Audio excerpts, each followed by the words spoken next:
Have you ever felt completely drained, both physically and emotionally? Have you just ever looked in the mirror and hated yourself? Have you not fit into your clothes? You're tired of taking another medication, tired of looking at photos and thinking, gosh, just delete, delete, delete. You're not alone. Today, we're going to call that the pit. The pit isn't just about being tired from busy life, it's so much deeper. It's when your mental and physical energy feels completely depleted, and every task, no matter how small, feels overwhelming. It's when self care doesn't feel like an option. Today, we're going to dig into that, and we're going to give you the tools to get out. Hi, I'm Jen, and this is Erin, and together, we're Life Beyond the Scale. All right, Aaron, this week we're talking about the pit. Now, when it comes to health and wellness, I often refer to the pit as just what it sounds like, just this dark place, this hole in the ground, so to speak, of our wellness journey, our health, where just all of a sudden something, we're on track, we're ready to pay attention to our goals. It's a new year. We have resolutions. We want to get healthy. This is the year. And then all of a sudden, like life just keeps lifing and slams us into this pit. The bill of a new furnace, orthodontist appointments, car accidents, snowstorms, whatever. And all of a sudden, boom, we're back into this pit. And now I just hate it down here. But I also feel like I don't even know how to get out. And so today we're going to talk about this pit, this place that we sometimes fall into. I think sometimes we get shoved into, and sometimes, I'm going to say it, we happily jump in. It's vacation, it's the holidays, woohoo! And we jump into this place and we're going to sit and complain in the pit. We don't like how we've stopped socializing. But boy, at the same time, I don't want to do the work that it takes to get up there. And it seems so far down or so far up, I should say, that I don't even know where to start. And so pretty soon I just stay in this pit. And, my visual brain goes to like, not only am I in the pit and I'm cranky and guilty and shame and just the worst parts of me come out. But all of a sudden, I'm like decorating. I'm moving in, right? Like I've got the flat screen. I got a lazy boy. I'm asking you to throw me down a bag of chips because I'm just going to stay in the pit and have a pity party. So I don't know. How do you feel about this pit? Have you ever been there? Does that make sense how I'm describing it? Completely. The word that resonated the most was you go down there to feel relief. And it's kind of like a little vacation getaway for when things are getting too difficult and rough. And for many people, myself included, it's kind of a worn pathway. Like I know my way there. It's like I can get there so quickly. My head spins how quickly I can jump into that pit so freely. And then when I'm down there, I'm like, well, darn it. I got to get out of here. It's getting dark and I'm getting tired and I don't feel good down here. But in the moment, it feels great. It feels great because you have that dopamine release because you're like, I'm just going to do all the things that I know I shouldn't, or not that I shouldn't, but things that aren't serving me. Right. And then because I'm in the pit, I can just turn it into a pity party. And so Yeah. since I'm already off track, let's be all the way off track. Let's eat all the things that are affecting my health goals, that are keeping me from the goals. Let's avoid the socialization, the friends that maybe would be my support system. Let's stop going to that exercise class.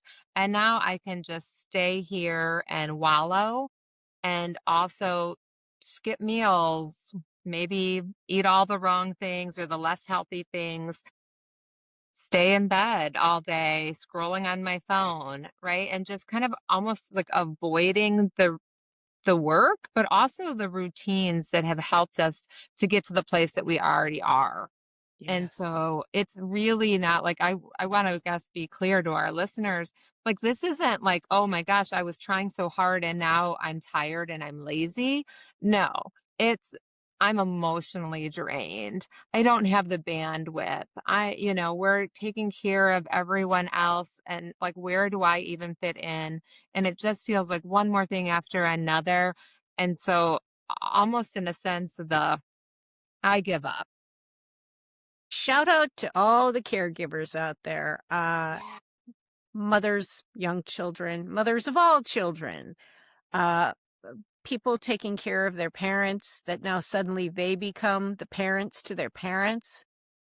All of those are the, on top of the rest of your everyday life, on top of your job, on top of everything that goes on in your world. All of those things can drain that battery that we talk about. Yeah. And when your battery is drained, you're looking for some sort of relief. And the pit can be not a false sense, but a temporary place to go. But Mm, I think back, I jumped into the pit when I was a caregiver to my mother. Just sure. that was my coping strategy on the days that she didn't know who I was. Sure. That was very hard to deal with, and that was my coping mechanism. So looking at kind of what are the things that drive you into the pit? I think that's something kind of important to look at. And to recognize that so that eventually we don't stay in the pit very long. Right? Like if Yes. once I know why I go there, why I like it so much, it'll be easier to like as I'm tiptoeing closer and closer or just kind of like wobbling back and forth, I can, throw my hands up and grab each side and kind of shuffle my way back to the top before I get all the way down into the darkness. Right. But sometimes down there, it can be where there's not expectations, there's no pressure to be perfect. It's a place where it allows me to maybe be numb and free from responsibility. And that's probably not even true, right? Like, I probably still have family to take care of and kids that need to be places and bills that need to be paid. But while I'm down there, it's almost like la, la, la, la, la. I- I'm just in my own little sadness bubble. And so it meets that need. And I think we start to stay and we stay longer. We stay Yeah. longer than we should. And now this, like you mentioned earlier, that pathway in the brain, now all of a sudden we start doing this on repeat and we're getting this reward. Boy, we're going to be down there anytime life throws us some kind of curveball because we've made it such a happy place to be, but it's not happy because it's still full of that darkness and that I don't like who I am kind of Yeah. place, right? And so I guess when we stay too long, what do you find happens to you? It's amazing how quickly the healthy habits that I put in Yeah, place, it's almost like they disappear into the thin air. Like all of a sudden it's like green salad, what? right. Exercise, what?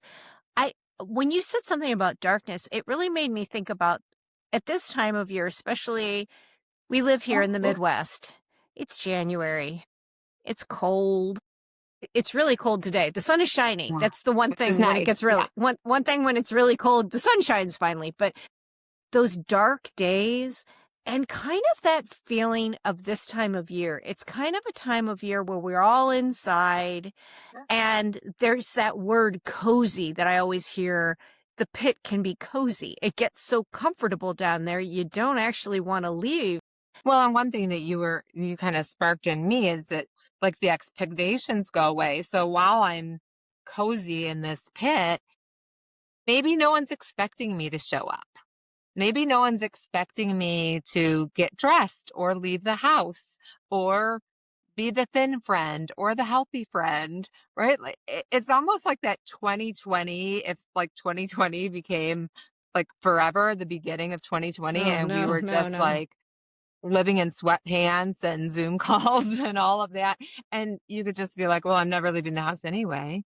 Right. It's almost that same mentality of, 100%. That is such a good way to yeah. describe it. Yeah, that is like the 2020 feeling of lockdown. Yeah. Right. And so, like, let's say, and, I love hiking, I love being out in nature. But if you invite me a few times to go for a walk and I keep turning you down, eventually you stop expecting me to say yes. So then you stop even asking me. And so again, I might be sad about not being invited, but this is nice and easy again. It's comfortable again. Nobody cares. When with Mm, again, that's so not true in the big scheme of life, but it just seems so lonely. mm. And maybe also not just physically lonely, but no one else gets it. What you said, nobody's expecting anything Yeah. of me. And the expectations of life can be so daunting sometimes. So maybe sometimes that feeling of just taking a break, stepping away. Mhm. Yeah. The other reality check of the pit is even though it can take like one moment to just jump in or one unexpected bill that don't have money for to just shove me into the pit, one illness, one loss of a loved one, whatever that might be, you don't get out that quick. No, you Right. don't. And so I think hopefully this pit analogy, this visual that we've given our listeners today resonates with them, but ultimately, like we want to normalize it. Like you're not alone. We all have our own pits. Like we all have all these little holes all around where we're all just living here. But let's work on figuring out how do I get out? Well, And yeah, like I sometimes I want to be like, just reach down, Aaron, and grab my hand and pull me out. come on. But then I might just let go and be like, but there's chips down here. Question. We were supposed to record yesterday. Yeah. And yesterday, you and I both got big, big bills, like Yes. out of the blue, big bills. Did you jump into the pit? Yeah, a little bit. I mean, Okay. I don't know that I was all the way in the pit, but I think both. But you were taking a step in just to see if the water was okay. Yeah, yeah. Because also, for those of you in the Midwest, by the time you listen, you're going to not even remember. But we had the unexpected snowstorm when the roads were bad. And so Yeah. you were working, I had somewhere to be. I tried to stop at a four-way stop sign and my car just slid right through the intersection. And Scary. so I think it was 7:30 in the morning, I think, when that happened. And I feel like that immediately took away half of my daily battery. Like I was so frazzled. And then even though the car that was had the right of way realized that I wasn't stopping and stopped and there was no accident or anything, my brain still went to the what if we would have went through it and it would have been my daughter's side of the car that got hit, and my brain just went worst case scenario. There Mm, was not a, oh, thank you Lord I didn't get in an accident. I was already like emotionally drained, and then to get the bill, right? And so the same with you. You had to travel very far to work to get through that snowstorm and then get home and then deal with all the emotions of all of your members. That's stealing our battery. And so yeah, when we both get these very large bills, I was just kind of dumbfounded. well, And yeah. yeah, when my daughter was like, "Hey, can we leave here and get a breakfast sandwich from McDonald's?" I don't eat McDonald's. I've said that for years. I am not tempted by McDonald's. Yesterday I pulled up, she got a breakfast sandwich and they said, they're two for $6. I'm like, sure, throw me one. And I was like, where did that come from? Right. And so in some Yeah. ways that was me starting into the pit, um, but I didn't land all the way down. I think I had Yeah. like I don't know, an anchor. I don't know. I'm not a mountain climber, but I feel like when that pickaxe or whatever, I'm scraping with my fingernails, I'm holding on. What about you? When you got your large bill yesterday? Well, I told you, I said, I can't record. I have no heat. The plumbers are coming. I'm freaking out. I'm like, oh my God. It's a 30-year-old furnace. I knew that it wasn't going to be good news, no matter what. But I think the fact that I decided to just not push and to just to sit in it. I just sat in that feeling of like dread and frustration. And I just sat through it and got through it. And then I didn't do anything, which is highly unlike me. Yes, So yes, so perhaps the fact that I wasn't like what I'm normally like, must keep going, do not stop. Instead, I was like, I can't even deal with this. I can't even if we would have tried to record, I would have been like, what did you just say? I can't even focus. So maybe recognizing that sometimes we just have to be like, all right, the studies show that emotions only last 90 seconds. I felt like it lasted longer than that, but I too almost hit the car in front of me on the way in, and that just shook me for a good yeah, hour. That feeling of like that adrenaline that right. takes over in your body. So I think this whole pit thing it's valuable to really recognize your emotions and Mm-hmm. and to say, this is why I'm feeling this way. I don't actually need to climb all the way down. I could just sit Right. here for a second and recognize that I feel not Yeah. good. Just take a nap and then get Yeah, back out. It probably pretty helped much. both of us to check in with each other. I mean, neither of us really knew that we were both going through a rough day, but that might have been like putting on the brakes a little bit, right? Like it that might be our first step out of the pit because like I said, I might want you to pull me out, but you might not have everything that I need to get out. Right. Sometimes I do think that we're in the pit and I might need my friend to jump in the pit with me and be like, I'm going to carry you out. Like, suck it up, buttercup. Here she Right? goes. Yeah, Where's like the fireman hold? I got that's you. right. Like, let's go. Sometimes we need that friend to kick our butt and be like, we're doing this. Get out of the house. We're getting you dressed. You're doing the thing. And sometimes we need that friend to just sit and be quiet in our pain. That's okay too. But the reality is the first step to getting out is going to have to figure out what that emotion, what's that craving, what's that reward that the pit is giving us. Yes. Did I need to be by myself a little bit? Was I craving quiet? Was I craving um community? Was I craving, a day of rest and big baggy clothes and, vegging out on Netflix? I don't know. But until I realize, what it's giving me, what that kind of that I can't even think now how to even explain it.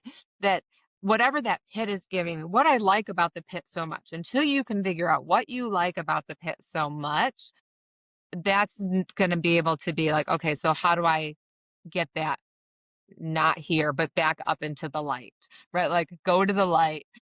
What's up there? What do I want from up there more than what I want down here? And so we're using that ladder analogy today of, all right, so Aaron's lowered a ladder down to me, but sometimes those ladder rungs are hard to climb up, right? Mhm. And Sometimes I sometimes just I don't. feel like they're so far apart you can't hardly reach Yes. them. Right. And so I guess we have to kind of figure out like one rung at a time, one baby step at a time, and allow yourself the grace to say, I'm not going to just, Superman jump out of here. I'm going to have to do the work and the baby steps. And it might be 3 rungs up and 2 rungs down, and another rung up and another bill comes, or another, bad news, or another snow day, or whatever. And we're just up and down. But start thinking like bottom rung, what is so small and doable that today or on the worst of our days, it's so stupid easy. I think I can do this. And now that baby step might meet that emotional need the pit was giving me. But now I'm not in the pit, I'm on the bottom rung. And then I go to the next rung. I guess, what do you think some of those little baby steps are?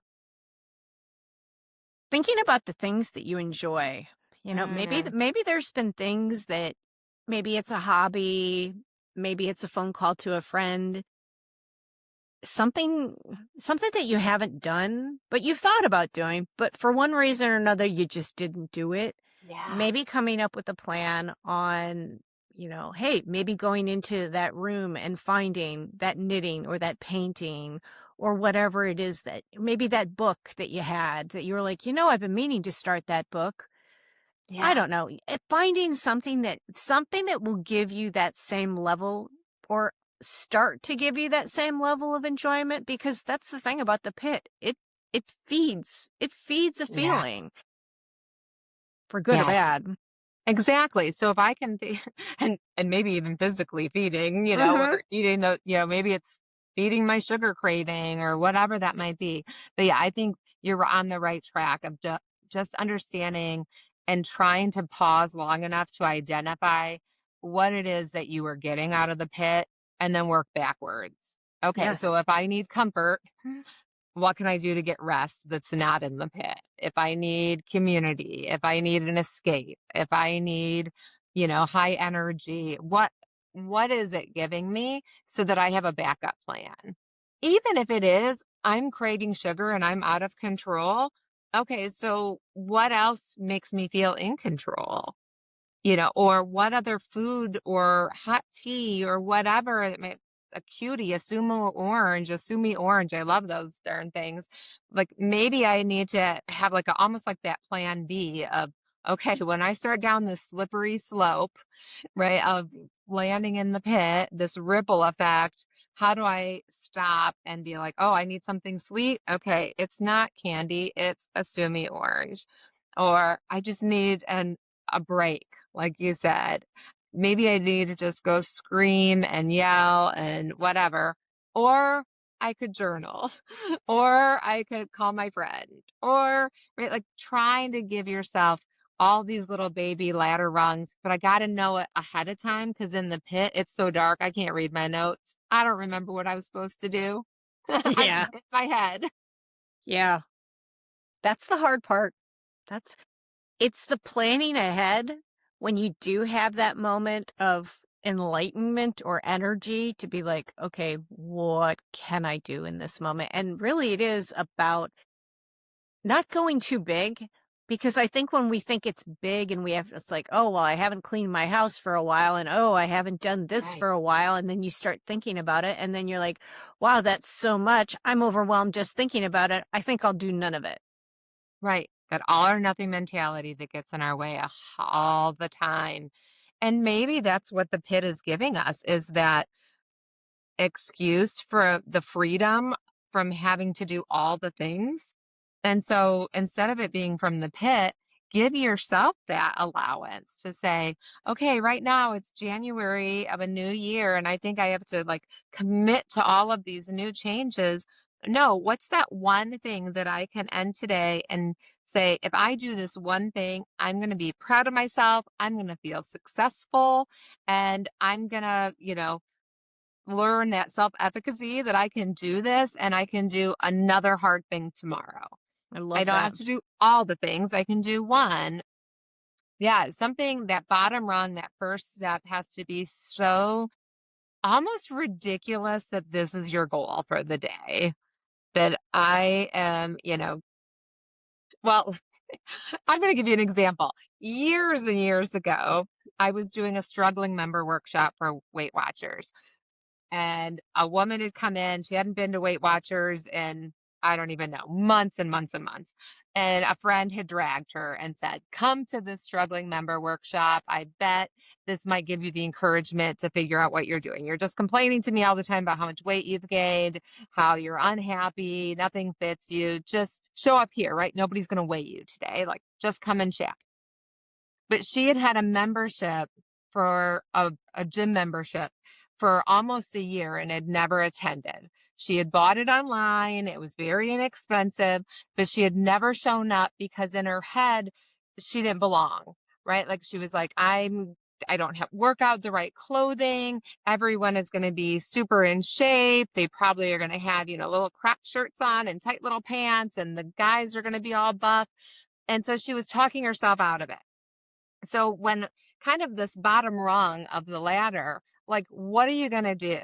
And so she broke down her ladder rung so small that her first rung was today on the way home, I'm going to drive my car by the gym and just teach my car how to get there. I'm going Love to it. remember, I'm going to go see it, but we're not stopping.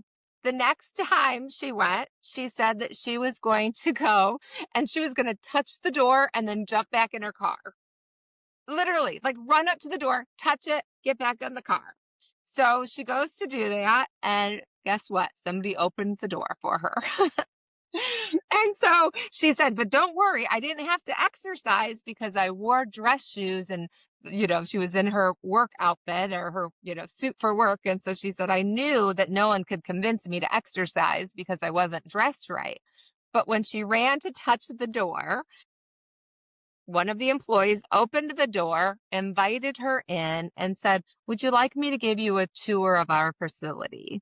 And walked her around. And all of a sudden, she noticed other people dressed like her in, baggy t-shirts and sweatpants, that there were women of her age there, that not everyone that was there was already at their, prime health and, body physique. And all of a sudden, this became to like help her get out of that pit of I'm paying this money, but I'm wasting it. I'm not good enough to go there. I can't go there. I won't fit in. Everyone will laugh at me. All of those things kind of faded away. And she was slowly climbing out of the pit without realizing it. By the end, the worker, the employee asked her if she wanted to schedule a time to come back and they would teach her how to use some of the machines. Right. But it all started with the baby step is I'm just going to teach my car how to get here. Love that. Second, I'm going to touch the door and run back into the car, no expectations, and laugh about it and be proud of herself for doing it. Right. Like it has to be so silly easy that we're going to do it even on the darkest of days. Well, the two things that I got out of it was that, first of all, there's so many studies that have proven this to be true, Yeah. that it is so many people who have done exactly that, doing that, drive around, drive there, just making it a habit of just going to the gym, just going and driving up. That starts to become a habit. But what I got most out of what you said was the fact that she had so many preconceived notions about the experience. And it's truly about what's inside our head and what we think, that we think all these thoughts. And so part of it is climbing through the minutia of these thoughts to get one little step on each little rung. Right. And to give ourselves credit for those little baby steps that we've done, because in our head, it just seems so powerful. We've talked about that in other podcasts, like getting it out and hearing it can be like, oh, wait a second. Is that even true? Well, that's one of the biggest things we do at Weight Watchers is that we start all of our workshops with celebrating the small things that people do. And, I think there are some people who are like, they roll their eyes. They're like, I don't want to share that. That's too small. Nobody's going to think that's a big deal. And once they start to listen to what other people share, they realize that it's like, no, that's actually a big deal. That if you don't start to recognize those small things, those small changes that you make in your life, your brain needs the recognition. It needs to have that positive recognition of like, hey, I'm on the right track. And when I'm on the right track, I have momentum. And when I have momentum, I'm more likely to keep going. Right. And I'm getting out of that pit. Yeah.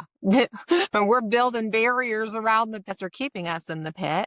And we're not going to be able to work forward because we haven't taken the time to recognize what keeps us out of the pit.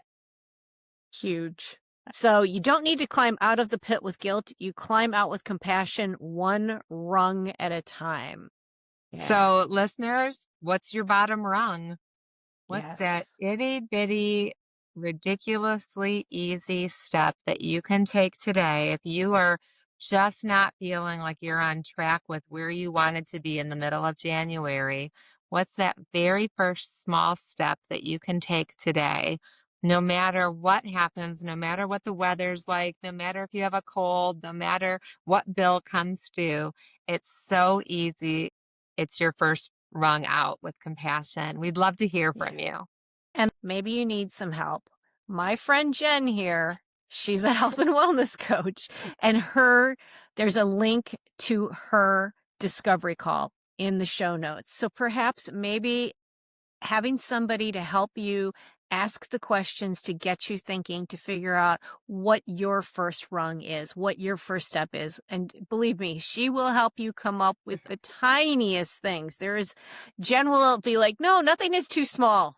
No, Nothing is too small. nothing is too small. Every step, every change counts. Please, I would love that. If you've never heard the term discovery call, it's just an opportunity for you to discover what health coaching is, to discover if you are ready for a health coach, if we're a good fit for one another. But it is a free call. There's no pushiness, there's no expectation. Just a 20-minute conversation to allow you some space to hear and to share what's going on with you. So click that link below. I can't wait to hear from you. Yes. Next up is Jen's Coaching Corner. We'll see you guys next week. In today's world, it's easy to turn to food for comfort. But what if instead you faced your feelings? What if we took a moment to confront what's really going on? Often when we're reaching for a snack, it has nothing to do with hunger. We're just trying to avoid something much deeper. Stress, sadness, boredom, anxiety. Before you take a bite of that cookie, I want you to pause and breathe. Identify that emotion that you're feeling. Is it stress after a bad day? Maybe you're feeling a little lonely. The house is quiet. You've survived and you're trying to reward yourself. Whatever it is, acknowledge the feeling. That's your first step. Once you identify it, ask yourself, what is it that I really need? A walk outside, a call with a friend, maybe just some quiet time to relax. Choosing to face your feelings doesn't mean you're ignoring your needs. It means you're understanding them better. And by doing so, we can stop using food as a distraction. Over time, this awareness will help lead to a healthier relationship with both our feelings and with food. So the next time you're tempted to feed your face, remember it's an opportunity to face your feelings. If this resonates with you and you'd like to go deeper, click the link below and book a coaching session with me. This is coaching for real women in real life. And I'm here to support you every step of the way. Part cheerleader, part tough love, and all coach that fits your life. Make sure you click, like, and follow for next week's episode of Life Beyond the Scale, the podcast.